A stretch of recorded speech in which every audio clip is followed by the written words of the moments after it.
식사 맛있게 하셨나요? 네, 지금 이제 이렇게 위에 뭐가 들어가면 혈당이 좀 올라가고, 혈당이 올라가면 이제 눈꺼풀이 무거워지고, 그래서 이 시간에는 뭐 제가 일방적으로 말씀드리기보다 우리가 함께 이렇게 호흡하는 그런 시간을 가져보겠습니다. 혹시 그 질문을 쓰신 게 있으시면 이렇게 걷어서 앞으로 주시면 감사하겠습니다. 우선 시작하면서 요한계시록의 말씀을, 오늘은 지금 이 시간에는 파워포인트는 없고요, 제가 그냥 읽어드릴게요. 우리가 잘 아시는 요한계시록 14장 6절의 말씀을 읽겠습니다. 또 보니 다른 천사가 공중에 날아가는데 땅에 거주하는 자들 곧 모든 민족과 종족과 방언과 백성에게 전할 영원한 복음을 가졌더라. 질문을 하나 드릴게요. 굉장히 심각한 질문인데, 여러분 생각에는 미주에 한인교회가 있어야 한다고 생각하세요? 왜 있어야 되죠? 미국 교회 많은데, 미국에 왔는데, 미국에 오셨으면 미국 교회에서 예배를 드리셔야지 왜 한국 교회를 이렇게 오시는 건지. 한국인만의 정체성. 감사합니다. 또요. 예? 컬처. 그리고 컬처. 네. 여러 방언과 족속했으니까 방언, 족속, 여러 족속들이 이렇게 그죠? 함께 그러나 따로. 그것도 네.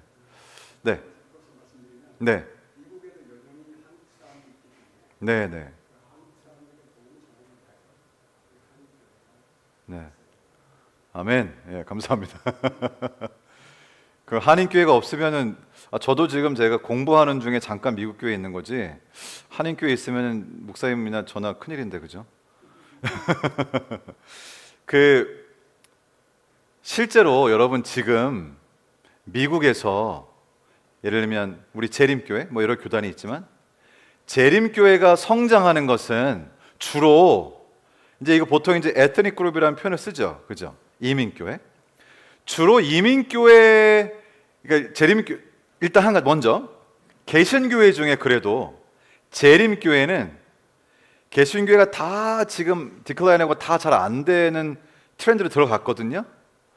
그 중에 재림교회가 그나마 굉장히 나아요, 미국 내에서. 물론 전 세계적으로는 지금 재림교회가, 특별히 작년 같은 경우에 정말 침례자가 많이 되고 하나님의 놀라우신 섭리가 있어서, 제가 어제 말씀드린 것처럼 그런 일이 있지만, 저는 이제 미국에 대해서, 실제로 미국 내에서도요, 얼마 전까지 개신교 교단 중에 성장률이 제일 빠른 데가 재림교회였어요.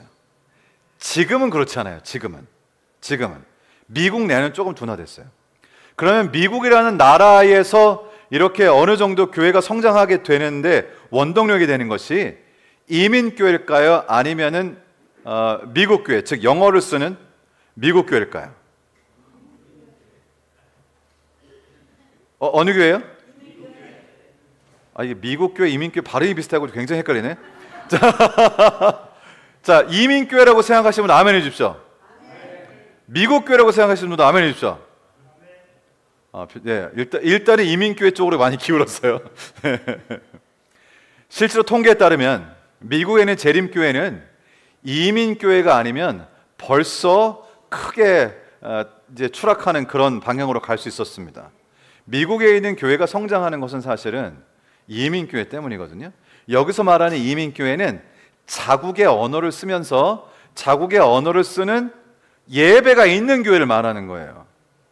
그래서 저도 20년 전에 미국에 왔을 때 처음에 원래 이민교회라는 게 처음에 이렇게 들이다가 그 다음에 둘로 나눠진 다음에 그 다음에 한 지붕 두 가족 하다가 또 두 집으로 나눠진 다음에 결국은 이게 에이시안 처치로 간 다음에 뭐 이렇게 과정을 막 설명을 하시더라고요. 저 처음 왔을 때 무슨 세미나가 아니라 이런 비슷한 집회가 있었는데,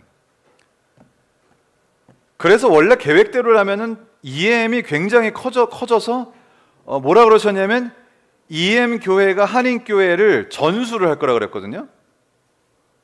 그래서 제가 이제 여기서 20년을 목회를 했어요. 근데 어떤 일이 생겼냐면 EM 교회가 커졌어요. 커지니까 제가 지금 여러 교회를 얘기하는 겁니다. EM 영어부가 커졌어요. 그래서 어떻게 됐을까요? 갈등을 했어요. 그래서 어떻게 됐을까요? 나갔어요. 그럼 그 교회는 어떻게 됐을까요?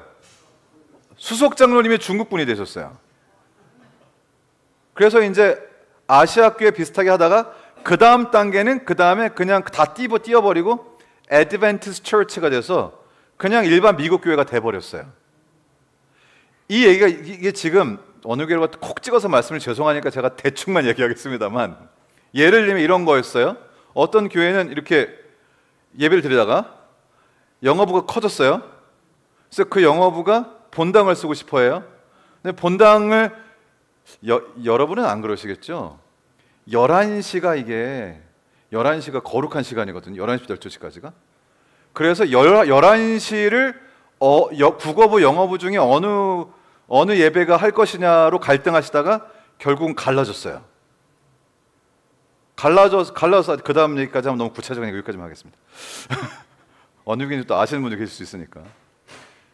지금 이제 추이를 보면 결국 이제 제가 쭉 보면서 추이를 보면 어떻게 되냐면 결과적으로 무슨 말이냐면 영어부 그러니까 우리 자녀들이 영어로 하는 거 굉장히 좋은 일이고, 그게 저도 영어부 목사를 했고 리버사이드 교회 있을 때 영어부가 굉장히 또 성장을 많이 해가지고 지금 정말 하나의 교회로서 아주 정말로 견실한 교회가 됐어요, 분명히.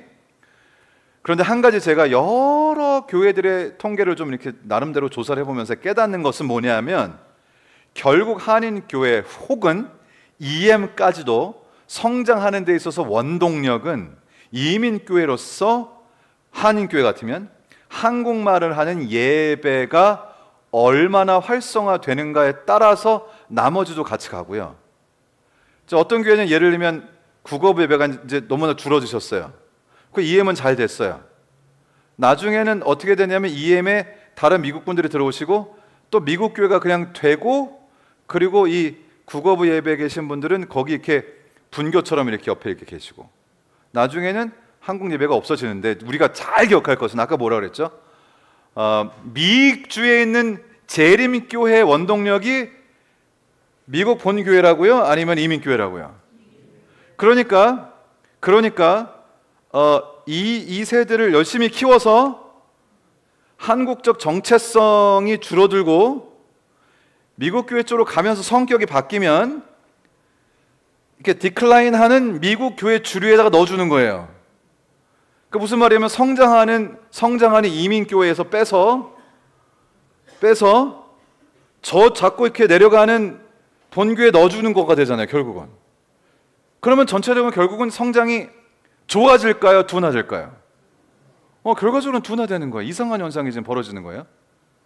그래서 우리가 이걸 어떻게, 첫 번째, 이거 굉장히 우리가 중요하게 생각해야 되는 부분이에요. 첫 번째가, 그래서 결국은 보니까 이민교회가 살고, 그래서 미주에 있는 재림교회가 살기 위해서는 이민교회 내에 정체성이 오히려 강조되는 게 중요하구나.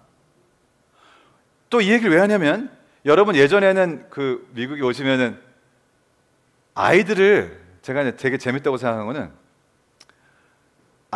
자녀분들이 영어를 잘하게 돼서 미국에 오면 부모님들이 이제 영어가 조금 부족하시잖아요. 자녀하고 영어를 쓰시더라고. 그런데 나중에 시간이 지났어요. 지금은 이제 K 문화가 너무 막 이제 커졌잖아요. 그래서 지금은 아이들이 뭐라 그러냐면 본인에게 한국말을 안 한 부모를 굉장히 원망하는 시대가 또 됐어요. 저희 애는 3살 때 왔는데 여기서 이제 한글 학교 다니고 그러면서 한국말 배웠잖아요. 영어하고 한국말 배워서 지금 영어가 더 편하지만 한국어부 청년부에 들어가요. 한국어 청년부가 활성화가 되어 있어요. 왜냐하면 지금은, 예전에는 한국말을 하고 김을 먹고 김치를, 특별히 김을 먹으면 종이 씹어 먹는다고 이상하다 그랬는데, 지금은 김이 미국 사람들이 애호하는 스낵 랭킹 위에 들어갔어요. 그러니까 지금은 달라진 시대가 됐어요. 지금 심지어 어떤 시대가 됐냐면 백인 여자아이 10대 아이가 왜 본인은 한국 사람으로 태어나지 않았냐고 엄마를 원망하는 시대가 됐어요. 왜냐면 요즘에 아시지만 뭐 BTS 뭐 난리잖아요, 지금 이 K 문화가. 그래서 지금은 시대가 달라지는 거거든요. 제가 너무 웃겼던 건 뭐냐면 저희 교회에서 갑자기 오후에 뭐 보니까 어디 방에 학생반에 이렇게 동그란 테이블이 있는데 아이들이 다 동그랗게 이렇게 앉아가지고 전화기를 딱 내놓고 계속 누르고 있어. 뭐를? 너네 뭐하니? 그랬더니 얘네가 다 2세예요. 한국말 잘 못해요. 뭐하니? 그랬더니 BTS 조회수 올려주고 있대요. 그래서 계속 누르고 있어. 10명이 이렇게 동그랗게 앉아가지고 야, 나 정말 어이가 없어가지고. 그러니까 지금 이제 세월이 변하고 시대가 바뀐 때이고요. 미국이라는 나라를 옛날에 뭐라고 표현했죠? 영어로 melting pot이라 그랬어요. 그러니까 이렇게 서로 녹아가지고 융합된다 그랬잖아요. 지금은 뭐라 그러는지 혹시 아세요? 지금은 샐러드 볼이라 그러죠. 다 같이 있지만 각각의 인그레디언트가 각각의 내용물이 다 따로따로 있는 거라 그 말이에요. 그래서 이 민족적 특성을 강조하는 것이 미국을 우수하게 한다고 하는 정서가 생긴 시대에 우리가 지금 살고 있는 거예요. 그러니까 결국 제가 이건 정말 그동안에 있는 교회들 저도 나름대로 고민이 정말 많았고요. 그런 모든 과정을 통해서 하여튼 깨닫게 되는 것은 결국 이 미주 교회가 살으려면 지금은 이민 교회가 살아야 하고, 이민 교회가 살려면 이민 교회의 본국어를 말하는 젊은 사람들이 교회를 이어갈 수 있도록 돕는 게 지금 한인교회가 할 수 있는 최선이라는 것입니다. 이것은 확실합니다. 왜냐? 제가 산 증인이에요. LA 서부 지역에 많은 교회들이 있고요. 제가 처음에 리버사이드 교회 왔을 때 주변에 있는 목사님들이 저를 환영해 줬을까요? 안 환영해 줬을까요? 제가 왜 물어볼까요? 네, 감사합니다. 네. 예. 제가 어이구. 하여튼 무엇이든지 사랑을 받으면 좋습니다. 근데 목사님 환영을 안 했다는 게 아니고, 목사님들이 왜 한국에서 안수를 받고, 제가 오기 전에 교회 건축도 다 마치고 이제 헌당 예배 드리고 빚도 하나도 없이 하고 딱 마쳤거든요. 근데 하여튼 제가 미국에 여기 온다 그러니까, 왜 미국에 알겠지, 리버사이드 교회 죄송하지만 지금은 안 그러니까 그때는 왜 그 힘든 교회, 작은 교회 여기를 왜 오려 그러냐, 오지 마라. 저희 그랬어요. 저 처음에 목회할 때 그 리버사이드 교회 그때는 학생들 숫자는 좀 되는데 학생들이 굉장히 많았고요. 실제로 집사님들이 라시아라 학교 다니는 학생들 밥 해주는 걸로 시작을 한 교회거든요.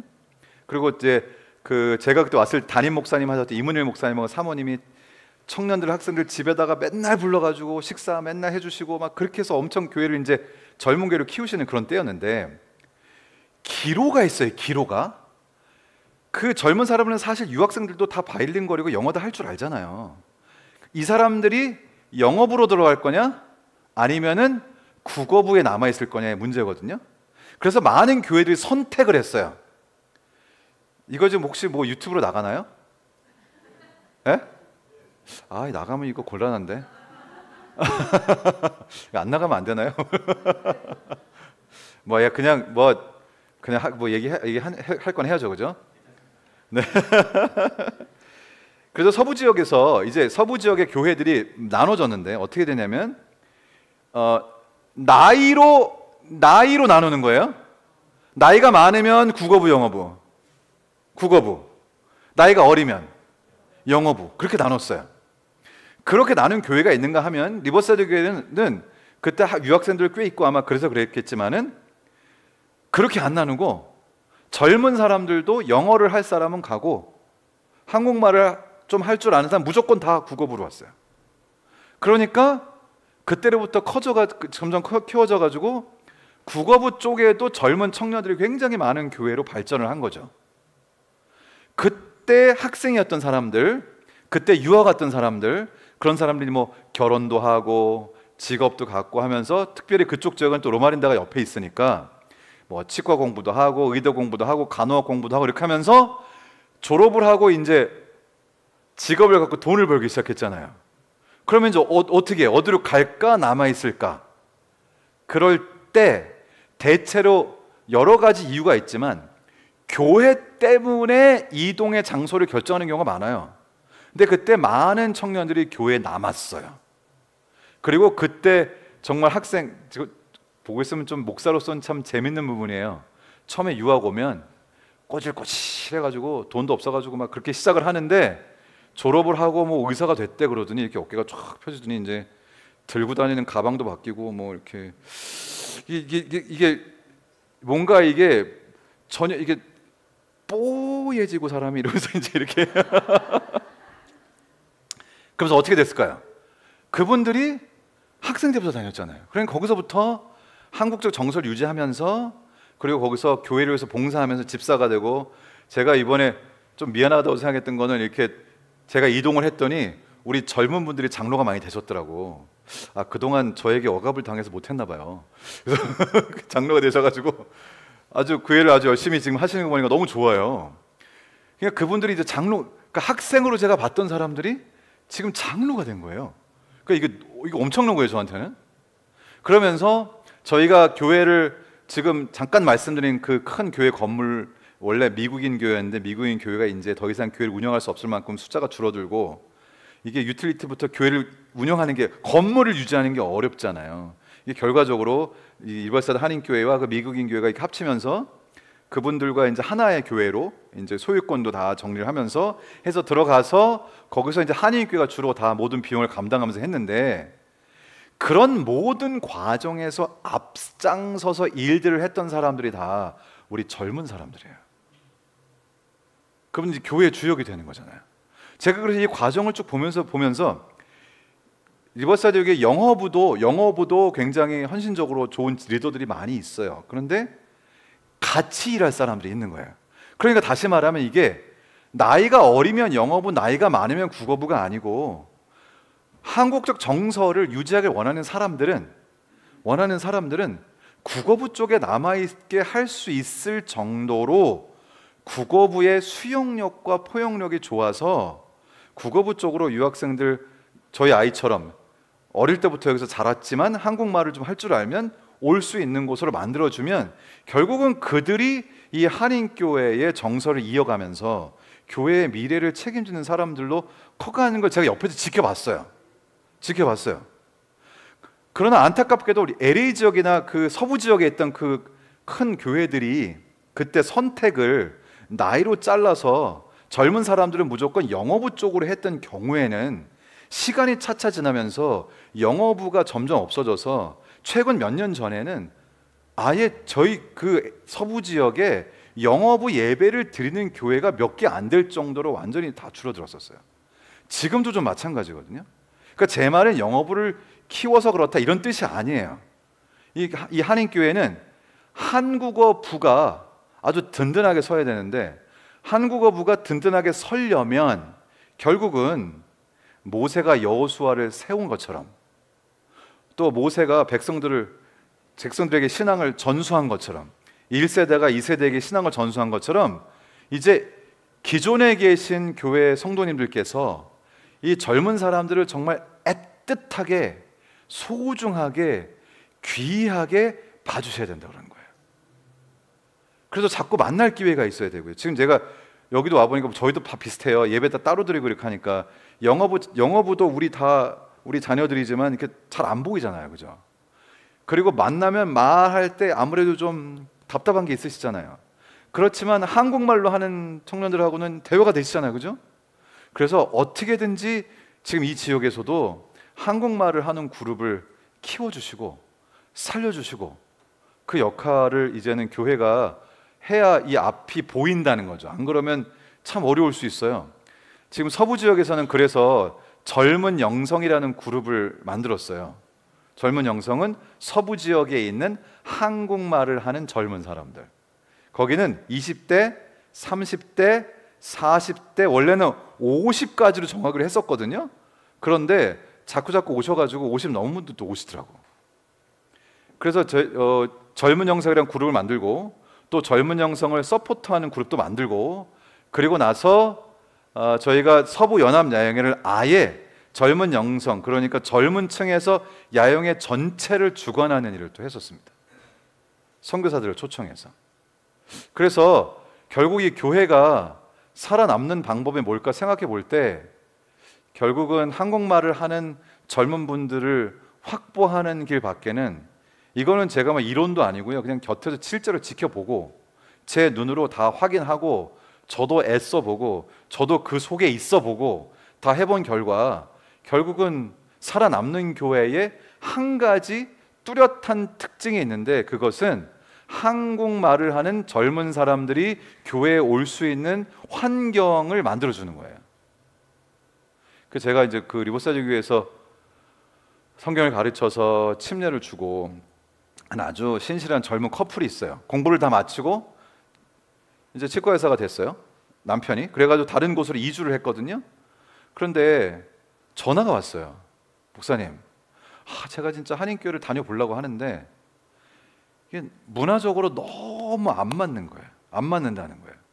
너무 쉽지 않다는 거예요. 아까도 말씀드린 것처럼 미국 문화와 한국 문화의 차이보다 세대적 차이가 많은 시대에 우리가 지금 살고 있거든요. 그래서 결국은 그래서 어떻게 되는지 잘 모르겠어서 다시 한번 연락을 해봐야 되는데 굉장히 좀 힘들어했어요. 왜냐하면 문화 자체가 그 문화가, 그러니까 그 젊은 사람들이 소통하는 방식으로 소통할 길이 너무 없다 그러더라고요. 그래서 우리가 해야 될 건 뭘까? 그냥 이제 개인적으로 생각을 해보면서 결국은 우리가 여러 세대가 함께 할 수 있는 한국어권이 만들어지지 않으면 결국은 그들이 어디론가는 가는데, 뭐 다행히 EM으로 가면 다행이고 아니면 미국 교회로 가지만 결국 붙잡는 결속력은 한인교회만큼, 한국어만큼 있지는 않다는 거죠. 그래서 결국은 이게 연구가 필요한 것인데, 저는 개인적으로 그렇게 믿어요. 제가 목회를 하면서 그냥 한 가지 배운 것은 하여튼 씨를 심어 놓으면 뭔가 된다는 거. 씨를 심어 놓으면 뭔가 된다는 거. 그래서 뭐 어린이가 3명 있어요. 그러면 한국어 어린이부를 시작하시는 거고, 학생이 2명 있어요. 그럼 학생부를 시작하는 거고, 처음에 조그맣게 시작하면 시간이 지나면 다 커지는데, 여러분 잔디 심을 때 그렇게 하죠. 이렇게 듬성듬성. 그러면 이렇게 퍼지잖아요. 그러니까 그런 심는 일을 해야 된다는 거죠. 그게 이제 우리가 할 수 있는 일인 것 같고요. 그것만 남아요. 그것만 남아서 결국 시간이 지나면 이렇게 풍성하게 된다는 사실을 깨닫는 것이죠. 그래서 아무리 지금 없어도 제가 정말 부탁드리고 싶은 게 있는데, 우리 교회는 어린이부가 없어요, 뭐 청년부가 없어요, 중고등부가 없어요, 막 이런 얘기를 뭐 하잖아요. 없어도 괜찮고요. 아무리 작아도 시작을 하는 게 중요하다는 것입니다. 그러니까 우리가 아무리 작아도 시작을 하면 뭔 일이 생기고, 아무리 작아도 작든 크든 시작을 안 하면 아무 일도 안 생겨요. 안 시작하면 아무것도 안 생겨요. 그러니까 뭐라도 작은 거라도 시작해야 된다는 거죠. 질문들이 있으신 것 같으니까 제가 질문을 받으면서 계속 말씀 좀 드릴게요. 자, 우리 목사님 혹시 질문이 있으시면 주시면. 예. 감사합니다.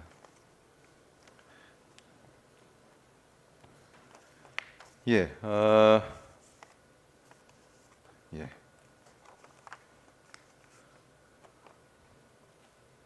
예. 어려운 질문을. 그 이미그레이션 오피서에게 삼위일체를 어떻게 설명하셨나요?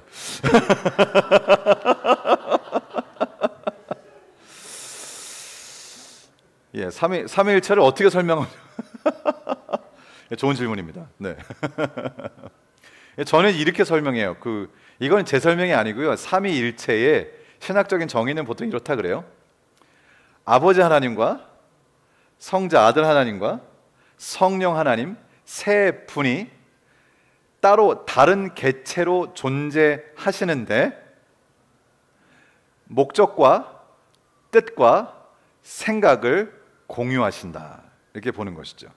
그러니까 아버지 하나님이 아들 하나님은 아니죠, 그죠? 차이가 있어요. 아버지 하나님과 성령님도 같지 않죠? 성자 예수님과 성령 하나님도 같지 않으시죠? 그러나 세 분이 다 여호와 하나님이시죠? 그럼 성경에는 한 분이라고 또 그랬는데 왜 한 분인가요? 우리는 이제 여기 지금 윤영아 목사님 계시고 우리 이문순 장로님 계시고 저 이렇게 셋이 있으면 세 사람은 생각을, 제가요 지금 우리 이문순 장로님이 저렇게 미소를 지으면서 저를 쳐다보고 계시지만 저분이 속으로 무슨 생각을 하시는지 도저히 알 수가 없어요. 그래서 결국 우리 인간은 세 개체로 존재하면 생각을 나눌 수 없으나 하나님께서는 세 개체로 존재하시되 뜻과 목적과 생각을 공유하시기 때문에 한 분이라고 할 수도 있고, 그러나 개체가 따로 계시기 때문에 세 분이라고도 할 수 있다라는 것으로 일단 이 정도로만 정의를 하도록 하겠습니다. 뭐 답이 됐나요? 네, 감사합니다. 감사합니다.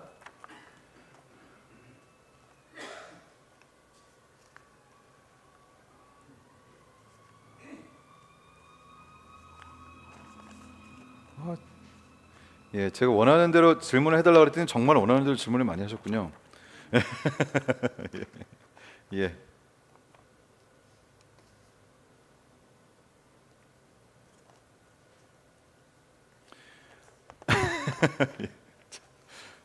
안식일 파트락 음식을 주문하여 예약 주문하여 당일 아침 찾아와서 차림을 하는데 부담이 됩니다. 괜찮은지요?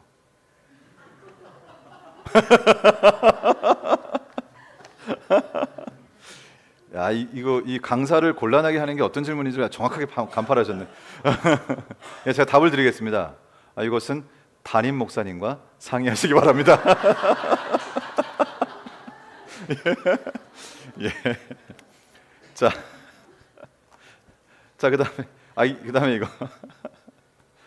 많은 목회자들과 젊은 층은 이제 한국 교회는 더 이상 희망이 없어서 미국 교회와 함께하거나 영어권으로 통합해야 한다고 얘기하시는데 개인적으로는 전혀 그렇게 하는 것이 해결책이 아니라고 생각하는데 목사님 의견은 어떠신가요? 본인의 답을 여기다 쓰시고 저에게 물으셨네. 여러분 그런 생각 드시죠? 한인교회가 이제는 2세들 다 뭐 젊은 사람 많지 않고, 그죠? 이제 뭐 어차피 다른 에트닉 그룹들이 이렇게 보면 결국은 다 이렇게 흐지부지 점점 없어져 가지고 그냥 미국 교회 다 합류했다, 합쳐졌다 이렇게 생각을 하면서 한인교회도 결국 시간이 지나면 그렇게 되는 거지 뭐 이렇게 생각을 하시잖아요, 그죠? 그래서 뭐 독일 교회 얘기를 들기도 하고 뭐 일본 교회 얘기를 들기도 하고, 저는 전혀 그렇지 않다고 생각합니다. 왜냐하면 한국 사람이 굉장히 특이해요. 여러분 그거 아세요? 한국의 기독교가 나중에 들어갔지만 전 세계에 가장 많은 선교사를 보내는 교회가 한국교회입니다.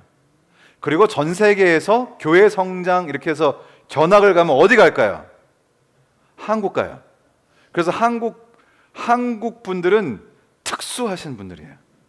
아주 이상하신 분들이고 특이하신 분들이고 미국 사람들이나 각국에서 지금 연구의 대상이에요.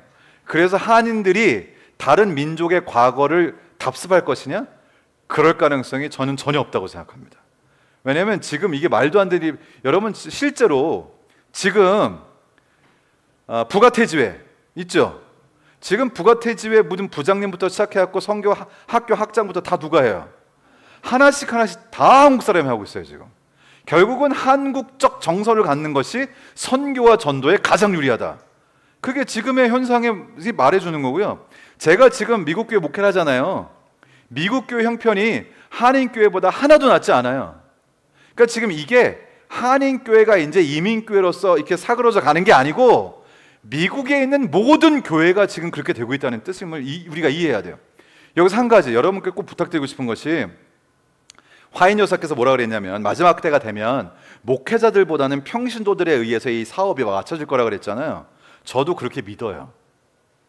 왜 그러냐면 현재 북미 지회에 목회자가 4,300명이거든요. 4,300, 잘 들어보세요. 4,300명 중에 앞으로 5년 동안 850명이 은퇴합니다. 10년 안에 2,000명 이상이 은퇴합니다. 지금 미국 교회는 이미 목회자 없이 예배드리는 교회가 많습니다. 제가 지금 목회하는 교회에 어느 날 이제 방문하러 커플이 오셨어요. 예배가 끝나는데 좀 잠깐 보자 그러더라고. 그러더니 목사님 근데 혹시 여기 몇 년이나 되셨어요? 저 이제 그때 3개월 됐는데 저한테 목사님 혹시 우리 교회 좀 오시면 안 되겠어요? 그러면서 우리 교회가 지금 몇 년째 목회자가 없습니다. 교회 2개를 맡아야 되는데 지금 몇 년 동안 없고 그래서 정말 죄송합니다. 제가 온 지가 이제 3개월이 돼서 뭐 그렇게 말씀을 드리고 말았는데 지금요 앞으로 교회의 목회자들의 수가 급감하고요. 지금 한국도 이게 저희들끼리 하는 얘기예요. 한국도 지금 그 전까지는 대기자가 있어요. 최소 어떨 땐 최대 5년까지 대기했다가 목회를 나가는 경우가 있었거든요. 이제는 신학을 공부하는 사람이 너무 없어서 그 정체가 다 없어졌습니다. 이제 곧 목회자가 부족한 때가 한국이 오고요. 미국은 이미 왔어요, 사실은. 그래서 저도 지금 2교회를 하잖아요. 미국 교회를 목회하는 목회자들 중에 상당히 많은 분들이 2개, 3개, 심지어는 4개 이상의 교회를 목회합니다. 그래서 지금 그러면 제가 너무 궁금해서 이게 재림교회 현상인가? 그리고 찾아봤더니 재림교회는 상황이 그래도 중간 약간 위고요. 지금 어느 교단 같은 경우는 목회자 평균 연령이 60살이에요. 그러니까 지금 이게 전 세계적인 현상, 이게 왜 이런 일이 왜 벌어지냐면요. 특별히 MZ세대 같은 경우에는 원래 인간이 다 두려움이 있잖아요. 큰 두려움 중에 하나가 제가 지금 그걸 하고 있습니다. 퍼블릭 스피킹, 대중 앞에 말하는 게 최상위권에 있어요.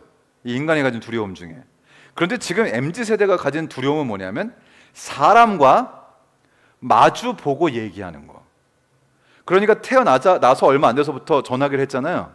그러니까 뭐가 더 편하냐면 전화기로 텍스트하거나 카톡하는 게 더 편해요. 그래서 사람을 만나서 얘기를 안 해요. 그래서 목사는 뭐 하는 거예요? 사람들 앞에서 설교하죠. 사람 만나야 되죠. 그래서 지금 MZ세대가 가장 기피하는 직업 중에 하나가 목회입니다. 굉장히 심각해요. 그래서 제가 요즘에 놀라는 게 제가 그쪽 지역에 있으면서 의대, 치대, 간호대 이런 데 그 추천서를 많이 써주거든요.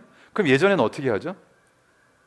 휴지라도 하나 싸갖고 들고 와가지고 이렇게 와가지고 목사님 이러면서 부탁하잖아요. 지금은 전화도 안 하고요. 찾아오지도 않고요. 카톡으로 목사님 추천서 써주세요. 심지어는 내가 걔가 누군지도 몰라요. 저를 만난 적도 없어요. 그러면 제가 누구 소개를 받았는데 추천서 부탁합니다. 이렇게 써 있어요. 근데 그렇게 부탁해서 추천서가 잘 써질지 모르겠지만 하여튼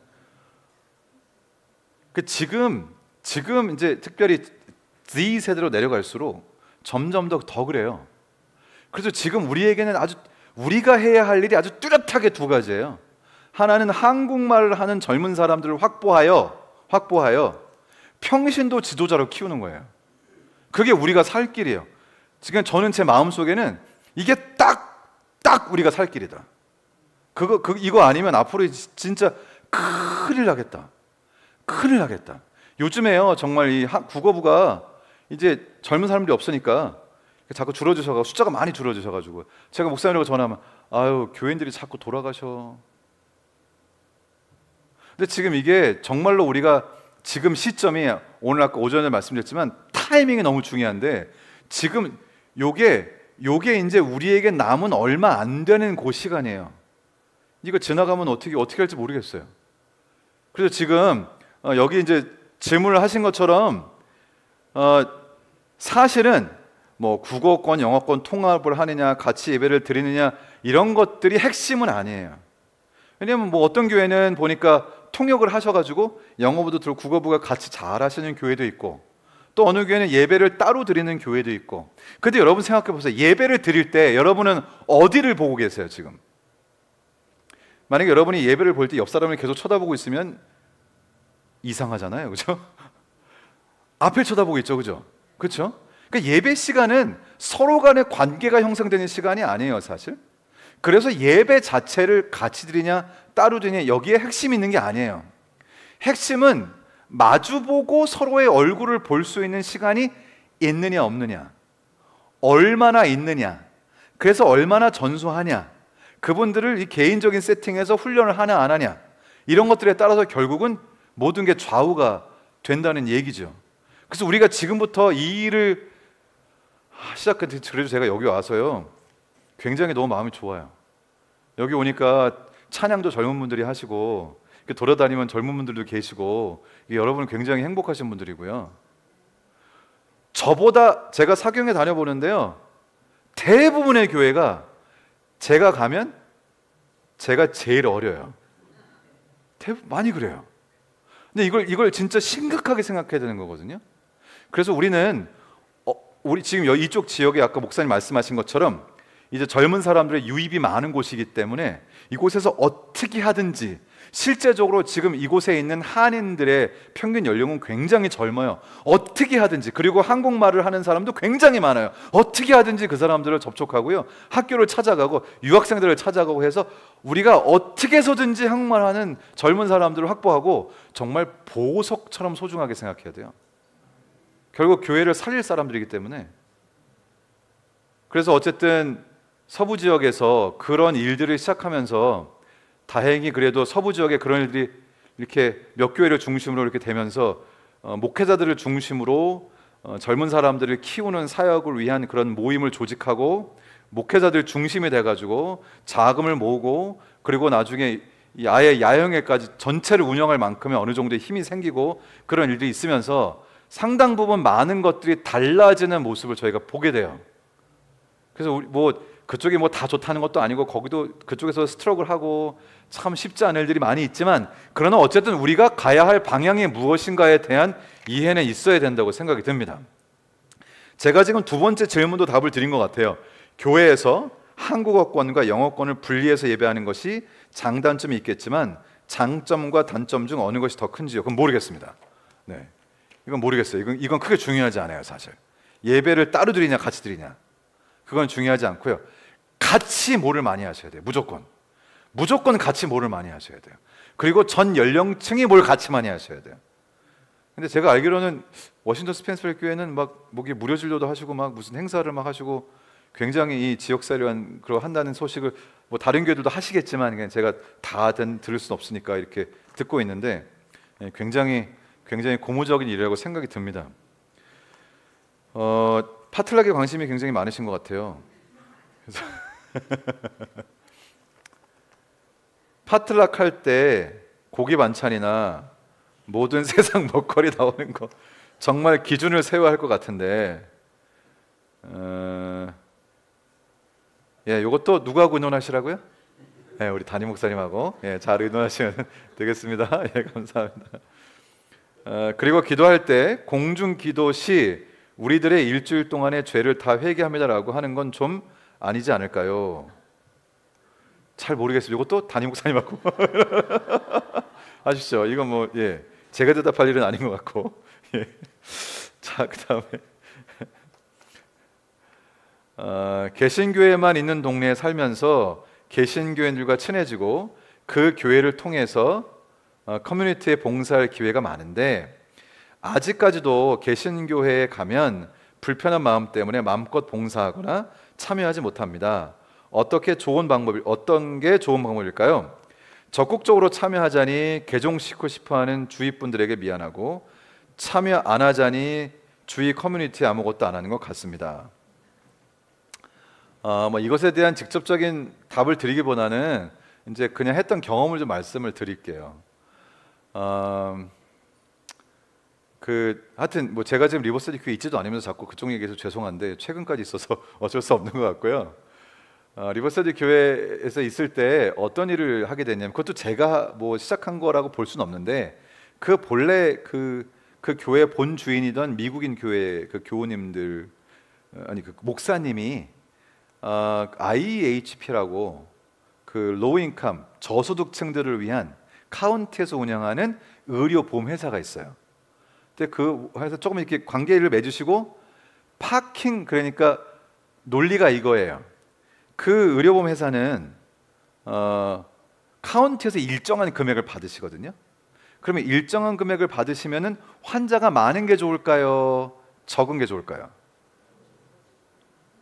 다시요. 헷갈리시죠? 자, 카운티에서 일정한 금액을 받아요. 환자 몇 명을 받든지 일정한 금액을 받아요. 그러면 환자가 많은 게 좋을까요? 적은 게 좋을까요? 그렇죠.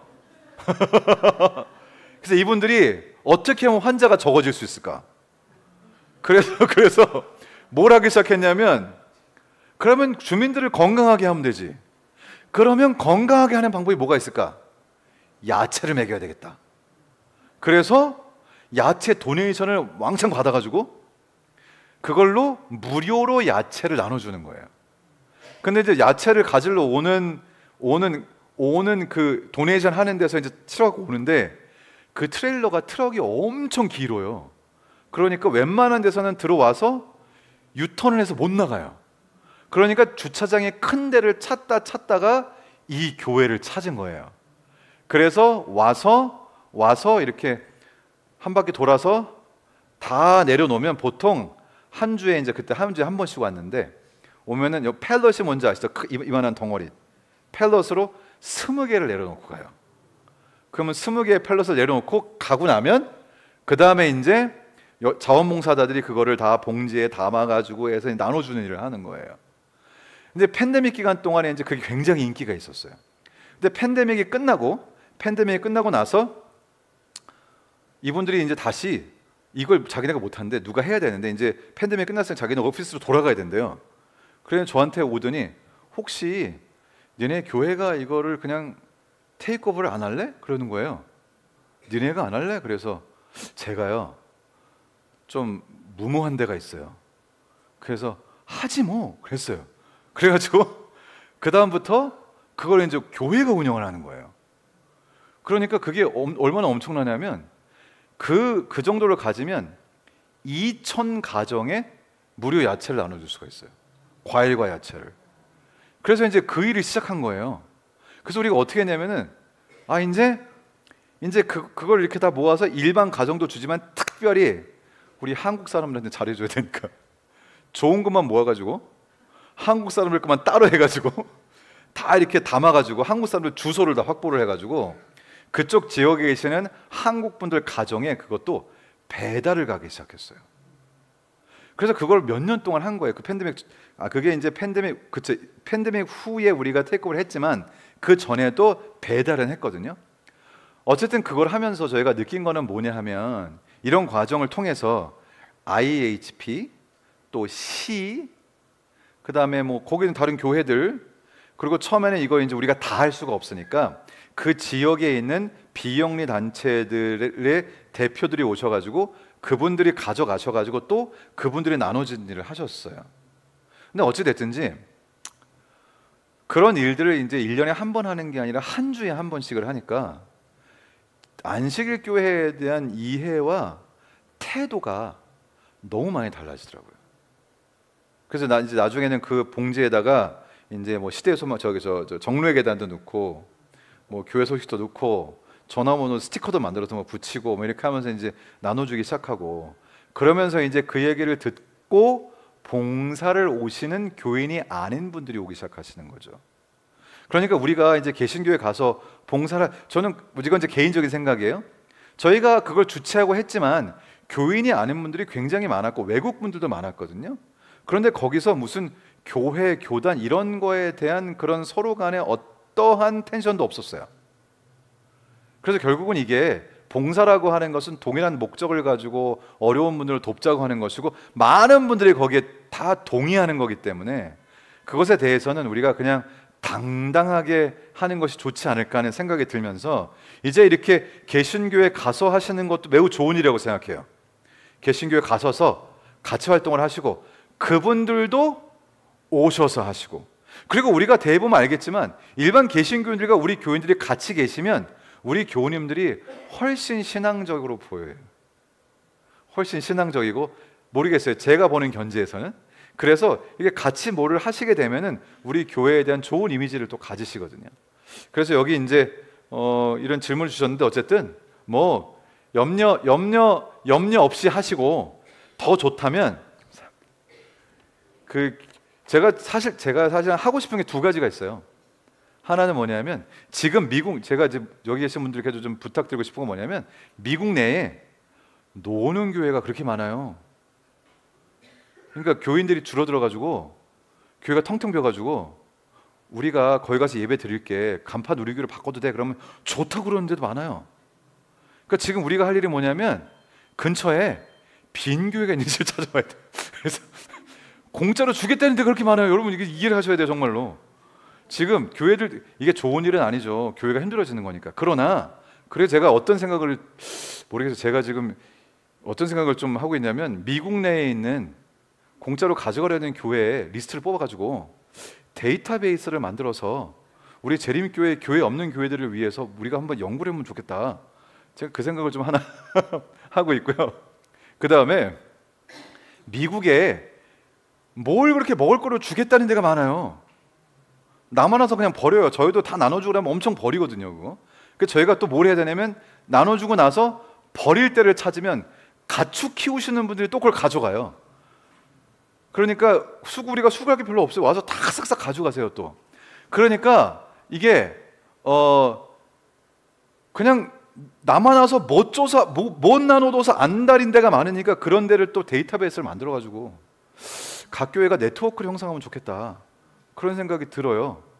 그래서 사실은 그 리버사이드 교회, 이제 제가 이제 끝나기 막판쯤에는 교회에 또 밭이 있거든요. 교회 밭에서 1년에 4번 수확을 해요. 그러니까 막 야채 과일이 막 넘쳐나잖아요. 그러니까 사람들이 무료 야채 과일 가지러 맨날 오잖아요. 그러니까 이게 이 쌀떡에서 인심 난다고 그냥 무조건 그냥 나눠주면 사람들이 좋아해요. 그냥 공짜로 다 주는 거예요. 그리고 교회 밭을 만들어서 그냥 오픈을 다 하고. 근데 개 중에 꼭 그런 분들이 계시더라고요. 수박이 다 익기 전에 다 따가시는 분. 그러니까 정말 그 교회 밭을 운영하시는 분이 한국 사람, 미국 분이 하세요. 근데 백인이. 그분이 좀 열받으셔가지고 도대체 한국 사람은 왜 그러냐고 나 자꾸 그러시는데, 그러나 한 가지를 밝혀냈습니다. 그분이 한국 분이 아니라 중국 분이라는 거를. 그래서 하여튼 이거 우리끼리 하는 얘기라 좀 괜찮겠죠 뭐. 어쨌든 우리가 조금 더 시야를 넓히면 돈 주겠다는 사람도 많고요, 음식 주겠다는 사람도 많고요, 교회 가져라는 데도 많아요. 그래서 이게 우리가 지금 조금 시각을 조금 열어서 다르게 좀 봐야 되지 않을까, 뭐 그런 생각을 좀 해보게 됩니다. 뭐 하여튼 여담으로 했고요. 여기 이렇게 말씀하셨습니다. 교회에 나오지 않는 이민 온 한인 청년, 학생 그리고 어린이들을 교회로 인도할 수 있는 방법에 대해 경험한 것이나 주변 교회에서 본 예가 있으면 말씀해주세요. 일단 이거 못 할게요.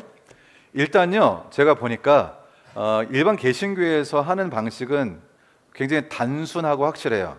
일단 개신교에서는 주변에 대학이 있으면 무조건 가서 코리안 클럽을 무조건 만들어요. 그게 보통 일반적으로 7명이 되면 만들어 주거든요. 그래서 한국 사람을 어떻게든지 7명이래. 아니면 교회 청년 7명을 그 학교에 입학을 시켜요 그냥. 그래가지고 거기서 클럽을 만들어서 뭐를 하냐면, 거기 오는 유학생들이 대체로 한국 음식을 엄청 그리워하거든요. 그러면 거기에 보통 이렇게 인터내셔널 무슨 학교, 요즘은 이제 보면 학교들마다 유학생들 위한 인터내셔널 뭐 이런 공간이 있어요. 그러면 거기에 이 한국 음식을 싸가지고 가서 저하고 지금 다른 게 목회하시는 우리 전인성 목사님하고, 그때 저는 영어부 담당이었고 목사님 국어부 청년 담당이었는데, 둘이 집사님들이 싸주시는 음식을 해갖고 이렇게 바리바리 싸가지고 이제 유학생들 모인다 소문난 데 가는 거예요. 그러면 거기 가서 풀어놓으면 알아서 다 읽어드려요 이렇게 다. 그래서 이제 거기서부터 사람들을 하나씩 사귀면서 이렇게 장기적으로 보고 이렇게 하는 거죠. 하나씩 하는 거. 보통 보니까 캠퍼스 미니스트리가 굉장히 중요하더라고요.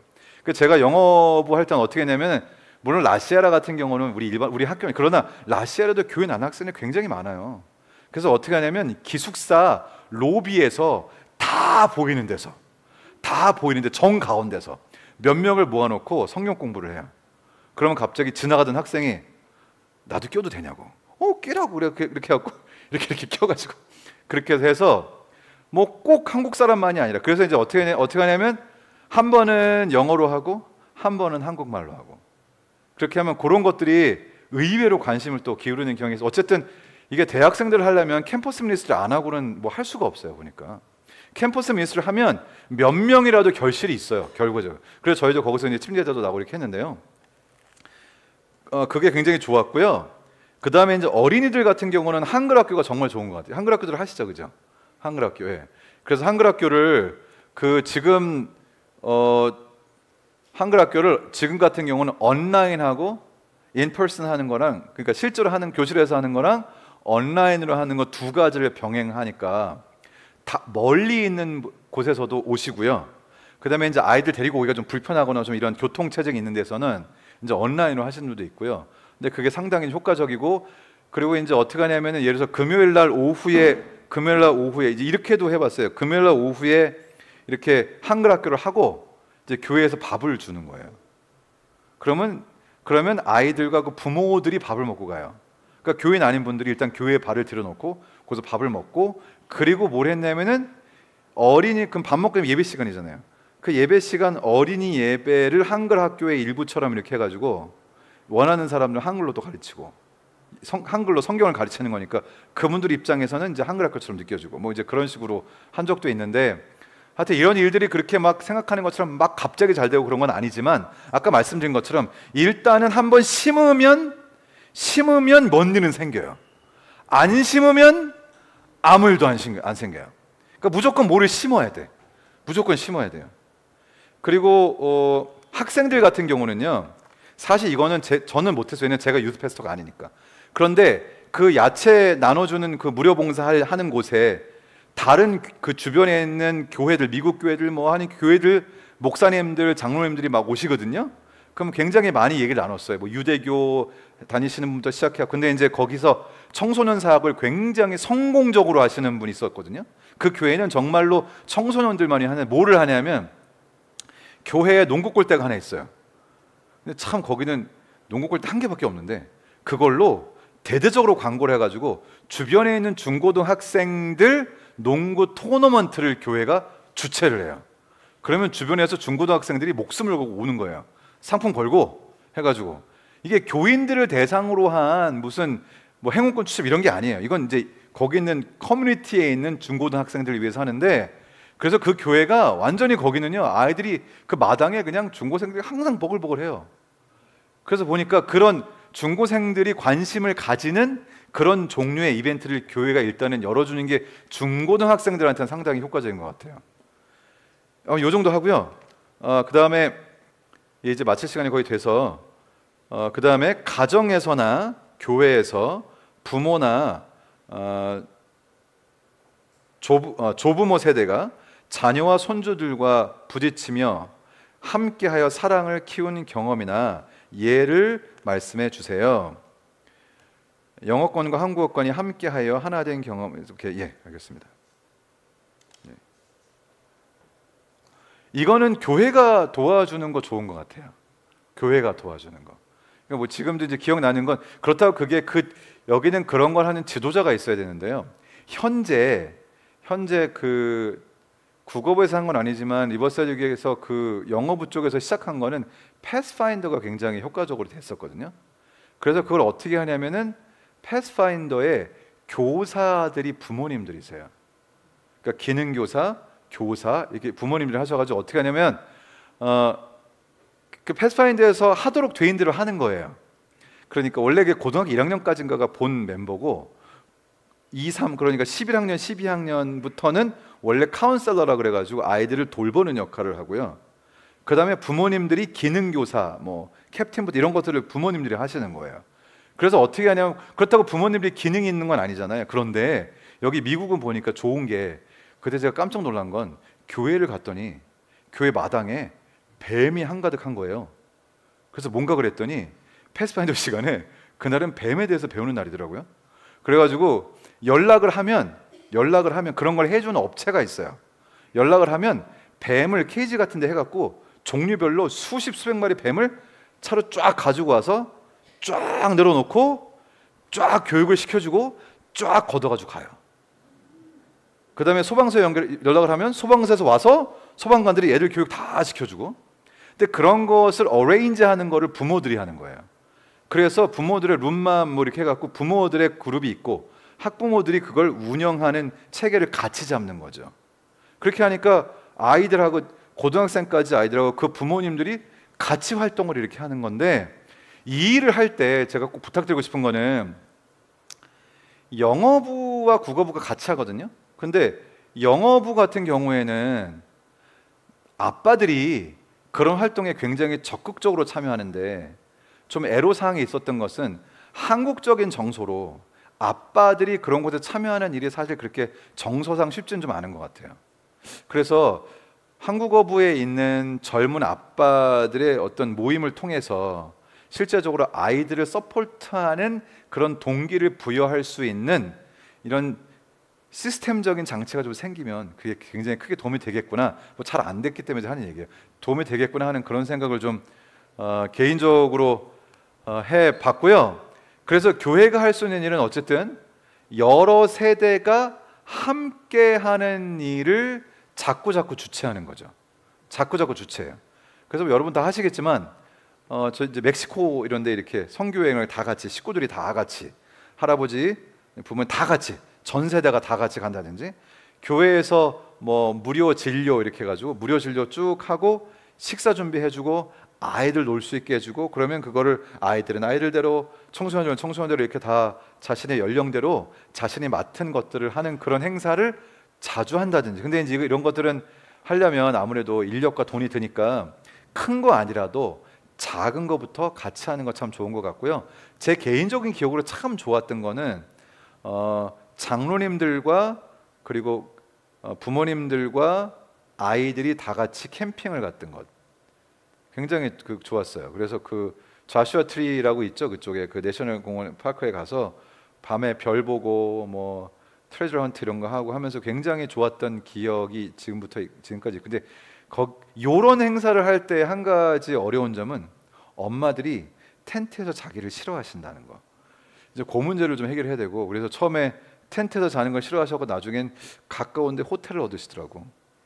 그냥 점점 이제 그래서 처음에는 텐트를 다 사셔가지고 하셨는데 이제 그런 게 조금 이게 제가 이제 실제적인 애로사항을 말씀드려요. 실제로 엄마들 입장에서는 야외에 나가서 그렇게 하는 게 이게 굉장히 불편한 일이고 그래서 이제 그런 것들을 좀 생각하는 게 좀 필요한 것 같아요. 뭐 다 이런 것들은 이미 다 많이 경험하셨던 것들이겠지만 어쨌든 그렇게 함께 할 수 있는 시간들이 있으면 좋을 것 같습니다. 네. 예. 예. 그리고 이제 손주들하고 사실 손주들은 할머니 할아버지를 굉장히 좋아하잖아요, 그죠? 네. 뭐 하여튼 요 정도까지 대답을 했는데요. 뭐 대충은 된 것 같은데 혹시 뭐 다른 네 장로님.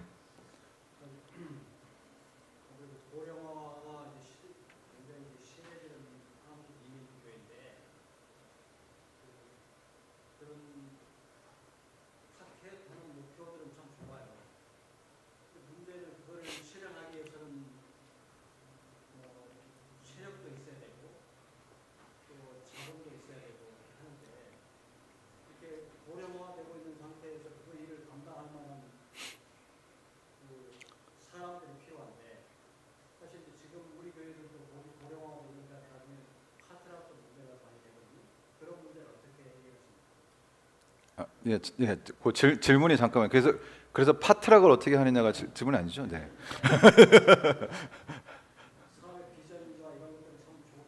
예, 예.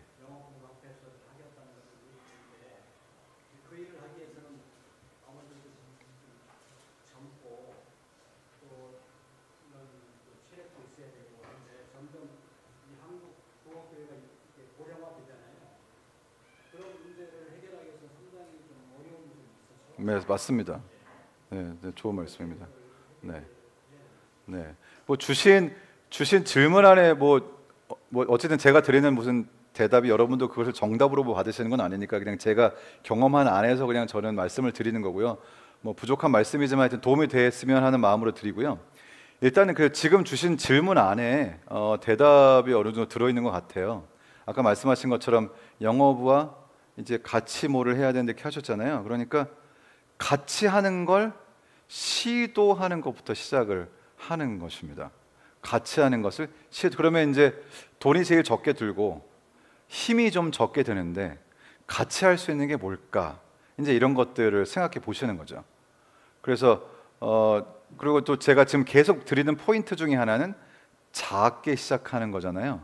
그래서 작게 함께 할 수 있는 것이죠.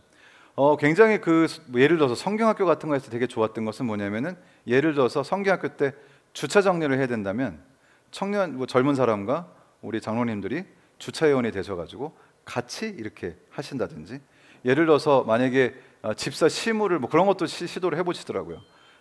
집사 시무를 하신다든지 그렇게 할 때 우리 장로님 또 국어부 한 분, 영어부 한 분 이렇게 해서 같이 뭐 이렇게 기도도 하시고 하시면서, 지금 여기에 포인트는 어떤 큰 행사를 하는데 주안점이 있는 게 아니라 무엇을 하고 계시든 그것을 예배를 드리는 걸 지금 합치자 이러는 건 좀 무리가 있는 것 같고요. 그렇지만 그것 외에 하는 모든 일들을 할 때 같은 공간에 있을 수 있도록 어레인지를 해서 함께 할 수 있도록 하는 데서부터 시작할 수 있겠다. 그러면 그것으로부터 이제 좋은 얘기가 시작되겠죠.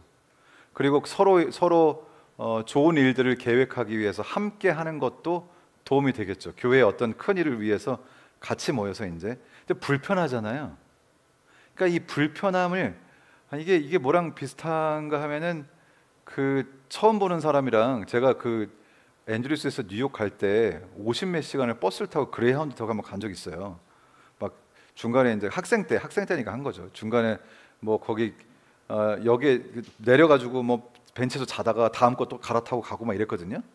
근데 이제 어차피 그때도 이렇게 자리에 앉았어요. 옆에 외국 사람이 탔어요. 동양계 외국 사람이거든요. 근데 지금 시간이 길잖아요.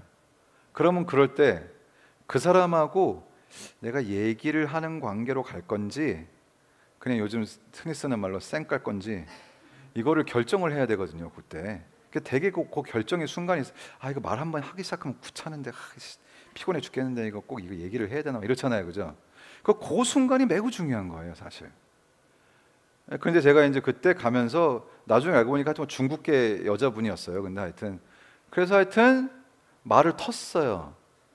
서로 이제 뭐 영어로 하지만 그때는 저도 영어를 배우는 입장이었고, 하여튼 그랬는데 그래도 그 지루하고 힘든 시간들 동안 굉장히 서로에게 위안이 되는 그런 뭐 좋은, 함께 이 대화할 수 있는 상대도 되고, 굉장히 좋은 시간을 가져서 아주 길고 힘들 수 있었는데, 뭐 다는 아니었지만 하여튼 그 중간에 이제 좋다 이런 생각이 들었어요. 근데 여러분도 혹시 뭐 버스를 타신다든지 비행기 타시거나 그러면 얘기 잘 안 하시죠? 얘기 안 하는 게 편해요. 근데 편한데 얘기 안 하면 아무 일도 안 생겨요. 근데 지난번에는 한 번은 제가 비행기를 탔는데 이렇게 가운데 탔거든요. 근데 가운데였는데 한쪽에는 굉장히 등치가 좋으신 여자분이 앉으시고, 다른 쪽은 또 등치도 굉장히 크신 미국 두 백인 여자분이신데 등치도 크신데 아기까지 안 왔어요. 그래서 이렇게 하고서 끼워가지고 제가 이제 했는데, 처음에 이게 뭔가 했는데 대화를 시작했는데 세 사람이 너무 잘 맞는 거예요. 그래가지고 제가 나중에 목사인지를 아니까 뭐 자녀 교육에 대해서 자꾸 뭐 물어보시고 이래가지고 어제 내가 그분의 인생에 뭔가 기여를 한 것 같아서 굉장히 고마운 생각을 했는데, 여러분이 지금도 교회 오시면 나와 다른 세대하고 얘기 안 하는 게 편해요. 그죠? 근데 이게 그 한계를 넘어야 돼요. 어떤 식으로 넘어야 돼요. 넘어서 교회 오면 세대와 관계없이 대화가 시작이 돼야 제가 말씀드린 게 뭐가 시작이 되는 거지, 그냥 이제 비행기 타고 가만히 이렇게 아무 일도 안 생겨요. 아무 일도 안 생겨요. 그래서 여러분께 일단 첫 번째로 하실 수 있는 일은, 일단은 뭔가 시작을 하는데 그 자세가 내가 뭘 가르치겠다, 내가 뭘 어떻게 지도하겠다 이런 생각을 아예 싹 빼시고 혹시 뭐 필요한 거 없어요? 밥 해줄까? 이러면서 정말 상대방에게 정말로 사랑으로, 뜨거운 사랑으로 가깝게 해서 이게 교회가 식구같이 돼야 그때부터 뭐가 된다는 거죠, 이제. 그죠? 그래서 제가 이 교회가 하여튼 예전에 생각을 해보면 왜 우리 친구들 진짜 믿음도 없고 공부에도 관심도 없던 친구들이 나중에 나이가 들어가지고 교회 활동을 그렇게 열심히 할까, 이렇게 보면 중고등학교 때, 대학교 때 교회에서 그 어르신들께서 잘해주셨던 그게 그렇게 기억에 남다 그래요. 그러니까 지금 생각해 보면 학생반, 제가 고등학생 때 무슨 온라이트 한다고 밤에 뭐 사교회 한다고 뭐 한다고 어떤 집사님 집 빌려가지고 집사님 부부가 주무시는데 방에서 주무시고 그 거실에서 밤새서 뭐를 뭐 놀고 뭐 지금 생각해 보니까 정말 그분들은 성자예요. 어? 근데 언젠가부터 그러니까 우리 교회에 죄송합니다. 어른들이 줄어드는 거예요. 어른이란 건 자기 집도 내주고 밥도 내주고 그냥 뭐 쓸게 간 다 내주고 해서 얘네들 정말 신앙 안에 커야 돼 이런 간절한 마음으로 정말 지금 생각해 보면 말도 안 되는 헌신을 하신 분들이 계신데 지금 이제 그게 어디 갔나 하면서 이게 단순히 그런 마음이 없어서도 아니고 그분들보다 더 신앙이 없어서도 아니고 그저 단순히 너무나 이게 특수한 상황으로 분리 목회가 시작되면서 결과적으로 그런 관계가 형성될 기회 자체가 너무나 우리들 삶에서 사라진 거고 나중에 어른이 됐을 때 추억할 수 있는 어른과의 좋은 관계가 형성이 안 되니까 나중에 이게 힘든 거예요. 그래서 아이들이요 10대, 20대 때 막 컨템퍼러리 막 신나고 막 음악도 막 이런 데에서 예배 드렸잖아요. 나중에 자기가 40, 50 됐는데 그런 교회를 찾는 게 힘들어. 그러니까 이게 안 맞는 거예요. 그러니까 본인이 이거 뭔 말이냐면 본인이 성인이 돼서 마음이 편안하게 교회를 다닐 수 있으려면 젊을 때도 자기보다 위에 세대 어른들과 편안하게 교회 생활을 할 수 있는 문화가 갖춰져야 나중에 성인이 돼서도 교회를 나간다는 거죠. 그래서 하여튼 지금부터 우리 장로님께서 아주 좋은 질문 주셨는데요. 하여튼 지금 우리가 작은 것부터 그래서 거대하게 교회가 무엇을 시작하기 전에 나 개인적으로 나부터 교회에서 정말로 젊은이들에게 따뜻하게 그래서 그 있죠. 젊은이들이 교회를 남는 이유에 대해서 얘기할 때 젊은 분들이 다 똑같이 쓰는 한 단어가 있는데 그게 바로 따뜻하게예요. 따뜻하게 맞아주시고 따뜻하게 사랑해 주시고 그래서 우리에게 그게 제일 필요한 게 아닌가 싶은 생각이 듭니다. 예, 뭐 이 정도로 이제 마무리해야 될 것 같습니다. 네, 하여튼 뭐 제가 두서없는 말씀을 많이 드렸는데요. 그냥 그동안 목회하면서 이렇게 생각했던 것들 말씀드린 거고요. 뭐 잘 이렇게 필터해서 들으실 거라고 생각하고 하여튼 이번에 이렇게 좋은 곳에 와서 말씀을 나눌 수 있도록 기회를 주셔서 너무 감사하고요. 또 이렇게 좋은 분들 뵙고 또 좋은 교회 분들이 정말 교회를 사랑하는 마음으로 교회를 잘 운영하시는 모습을 본 것도 너무 감사하고요. 예, 그저 이 교회가 하나님의 은혜로 더 크게 성장하기를 바랄 뿐입니다. 예, 우리 주님께서 축복하시길 바랍니다. 제가 기도하고 마실까요? 예, 마치겠습니다.